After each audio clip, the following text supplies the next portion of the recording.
আসসালামু আলাইকুম রহমতুল্লাহ। আলহামদুলিল্লাহ আলহামদুলিল্লাহ আলহামদুলিল্লাহ। আমরা এখন হুজ্জাজ কেরামদেরকে নিয়ে রিয়াদুল জান্নার সামনে দাঁড়িয়ে আছি। রিয়াদুল জান্নাত আমরা বর্তমান ইনশাআল্লাহ আসরের নামাজ পড়ব রিয়াদুল জান্নায়। দেখতে পাচ্ছেন আমাদের সবার হুজ্জাজ কেরাম এখানে রিয়াদুল জান্নায় বসে আছে রোজাবাগের পাশে, রোজা শরীফের পাশে। ইনশাল্লাহ আমরা সবাই আসরের নামাজের জন্য বর্তমান আসরের নামাজ আমরা ইনশাল্লাহ রিয়াদুল জান্নায় পড়বো। আল্লাহ পাক আমাদের কবুল করুক, আমিন। সবার জীবনে সমস্ত গুনাহ মাফ করে দিন, আমিন।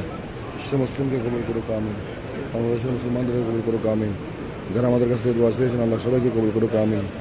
যারা নবীজির দরবারে সালামি পেশ করেছেন, সালামি দেওয়ার জন্য অনুরোধ করেছেন, তাদের পক্ষ থেকে আসসালাতু ওয়াসসালামু আলাইকা রাসূলুল্লাহ, আসসালাতু ওয়াসসালামু আলাইকা হাবিবাল্লাহ।